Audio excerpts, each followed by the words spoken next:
Hi guys, welcome back. We are Rajiv and Akshay, and today we will be looking onto our next design pattern, which is the structural one, and this is called flyweight design pattern. Let's see the problem statement in which this is being used. First of all, let's imagine a scenario where you are creating a game, okay, and you need to render a similar kind of object everywhere. Say, for example, trees or car scenario where you need to render these objects in the order of, like, say, 1,000, 100,000, millions, say, in these kind of order. You need to render these objects, but the problem is you have a limited availability in the memory, right? The RAM available with your system is very limited. So creating these kind of objects would be an overhead for your system, right? So what is the solution for this one? What should we do if we have a limited memory capacity and we want to render these multiple objects at the same amount of time, at the same time? Okay. So this is where flyweight design pattern comes into the picture. Here, as you can guess from the problem statement, our objective should be to reduce the memory usage which is being consumed by our objects. So for this, a very simple solution is to split our objects into two parts. One is the intrinsic value, say, and another will be called the extrinsic value. Intrinsic value will be nothing but those properties or state of an object will be common across all the objects.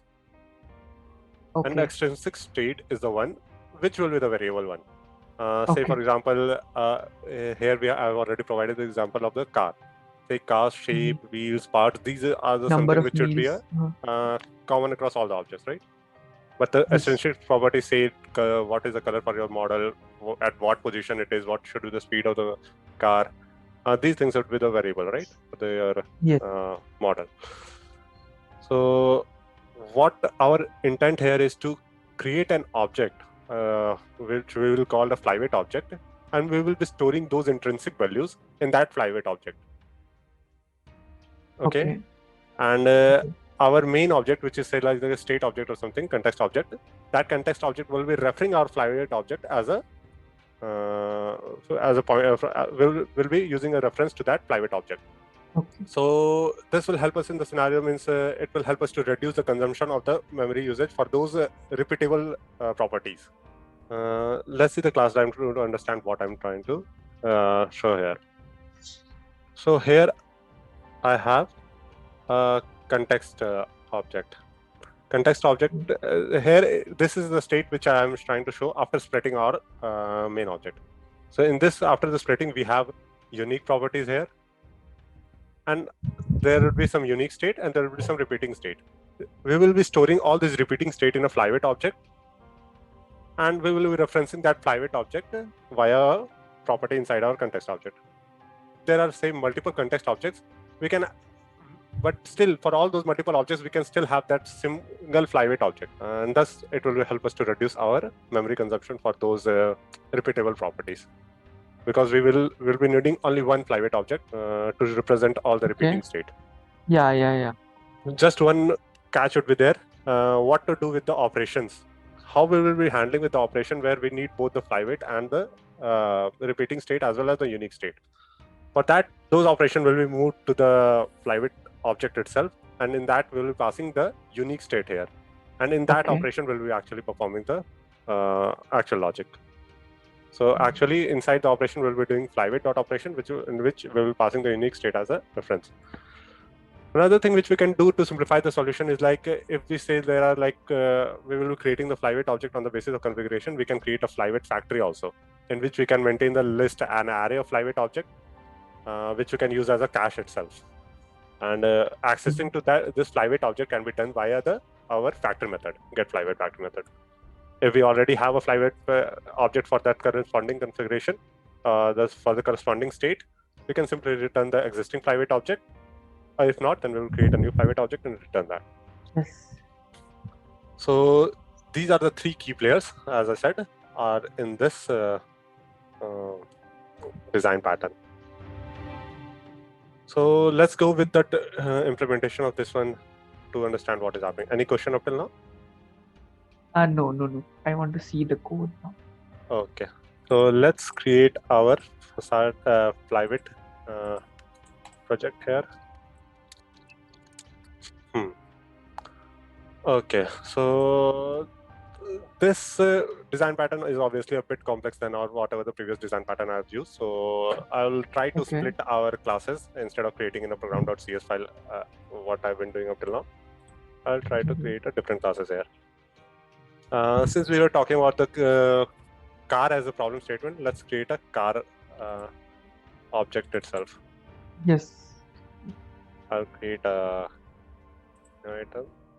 It should be new class. So we have a car.cs. Inside there will be some kind of properties. Say owner, number, these kind of properties would be there, right? Yeah. Out of these, some properties would be repeatable and some properties would be static, Common. unique. Yeah. Yes.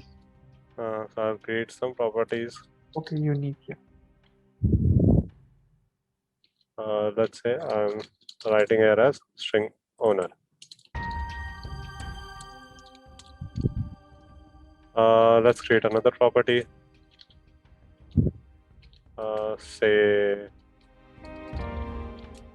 a number, car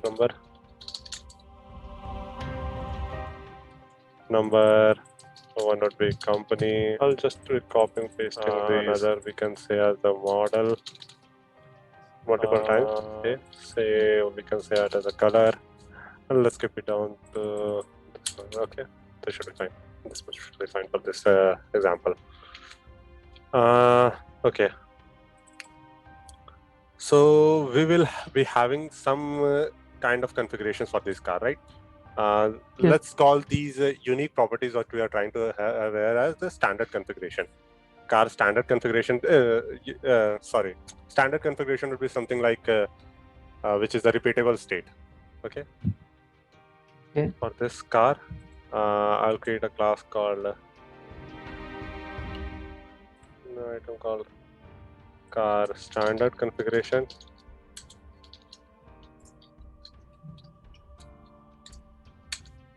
So in this standard configuration, let's keep say the property which would be repeatable in the every object.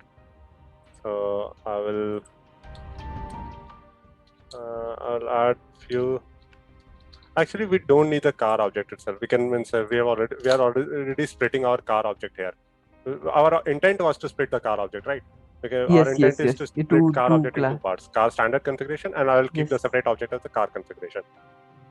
Okay, okay. So I can delete this car. I think we don't need it. Let's say if we're requiring that, then we can create it. Okay.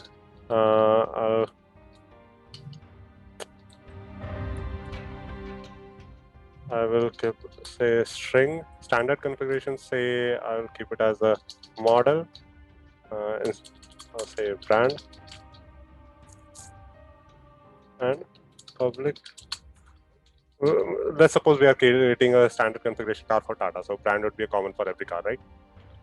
And say wheels. Wheels would be say for every Tata car. Just assume that they are all creating four-wheel configuration, kind of these kind of things.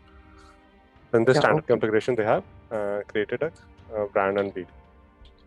So, and let's perform some operation also, like what would be the analogy. We want to do some kind of operation also, right? Where our object would be having some kind of operation. So that operation we can keep it here. Like say operation would be like to print the detail. Public void print detail. And in this we would be accepting our unique state. And I'll keep it open here. We need to add some configuration here. What would be the unique state? We will be passing here as the unique state. And in this, with the combination of unique state and repeatable state, these are the repeatable state, we will be doing some kind of, we will be printing the car details, right? Yeah.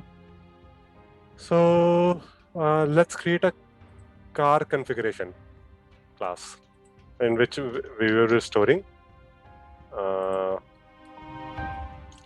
car configuration,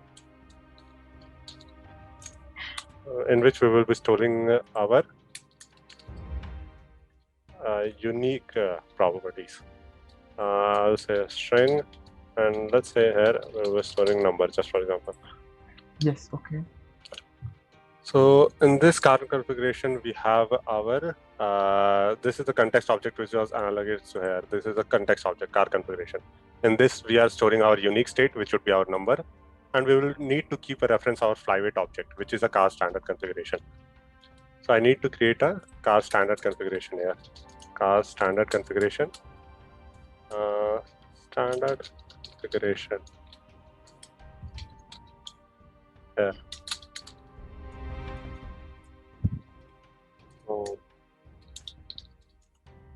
Okay. So in this, we need to create a constructor, and whatever the operation we were trying to perform here in the flyweight object, that operation we need to reference it here. Okay.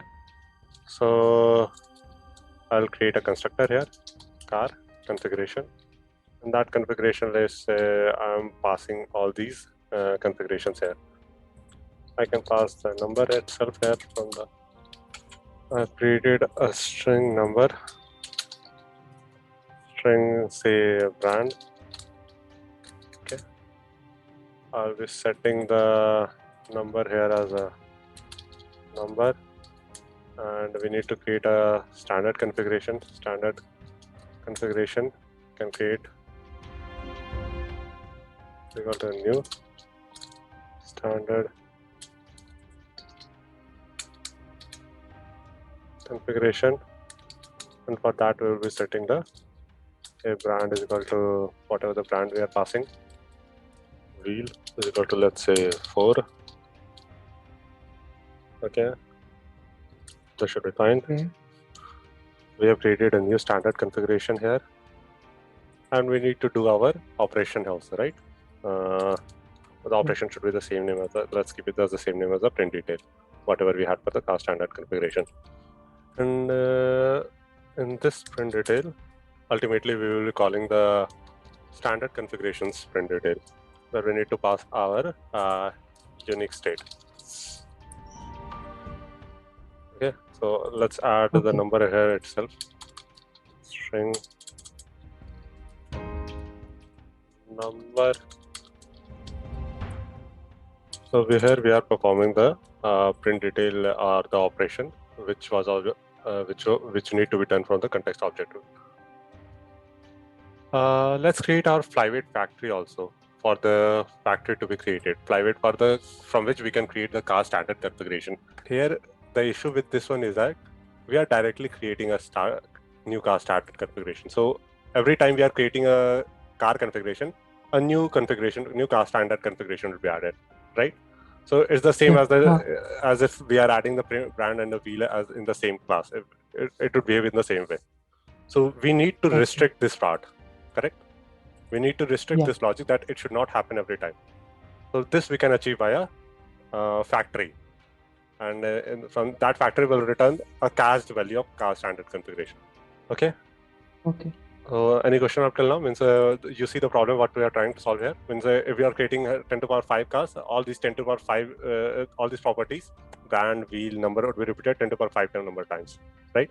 But we can avoid this because since this is this would be common for this one for every class, so we can avoid these properties via pulling it into the car standard configuration. We have separated that out. Now we need to create a factory from which we will instantiate it only once. Let's create a factory for this one. I'll name it as a flyweight factory itself. Flyweight factory. This would be here we will need to store our factory method. If you remember from our factory method design pattern, we need to create a static method from which we need to return the object, right? Yeah. I'll create a public static, and this would be returning car standard configuration, and on the basis of the say like brand, string brand. Suppose say what we can say, we need to maintain a cached list also from where we can we need to return the already existing object of the car standard configuration. So I will maintain a cached list, private static. I'll make it static, I dictionary, I'll create a, on the basis of brand value, say whatever this string, comma, car, standard configuration. So like suppose the brand value of would be the Tata, we will return the Tata car standard configuration. Like suppose brand value of is like Toyota, we can return the Toyota car standard configuration, right? Yeah. So Yeah. for all these, but the advantage would be for Tata, we will have only one standard car configuration instead of like creating standard car configuration for every Tata cars. So that's the advantage here. I will maintain a cached list here. I can say new dictionary. Dictionary is nothing but a map in terms of Java if you're trying to compare. I'll create a car standard configuration. I've created a new map, and in this map we will be, if cache is already containing this cache dot, we can check if cache dot contains key of this particular brand, then we can simply return it. Else we need to create some object, right? Yes. So we can simply return it from here. Return cache repeating Brand. state would be a brand. Yeah. And if not, then we can need to create our, say, if Cache brand. just let's keep our two brands. So one is a Tata and another is a generic.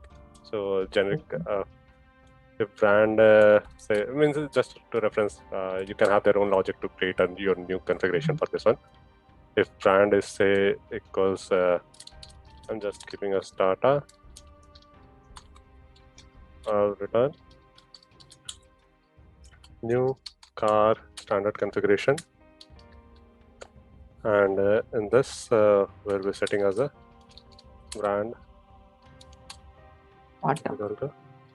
Brand, Tata. And, or brand we can do so. Yeah, that would be better.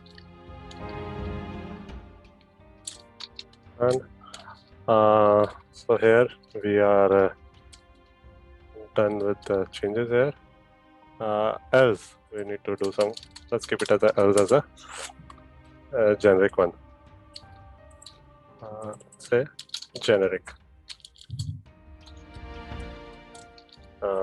And wheels would be any, say, not sure. Like 3-wheel car. Yeah. 18-wheeler. So we have our created our, and we need to return it also, right? So we just need to simply do that, return from both these places. So this should resolve our problem with this one. We have a cache list and we have the factory class. Yeah. Now we need to use this get car standard configuration instead of creating every time inside the car configuration. So instead of creating every time, we need to use get car configuration on the basis of brand. Yep. We need to use flyweight factory.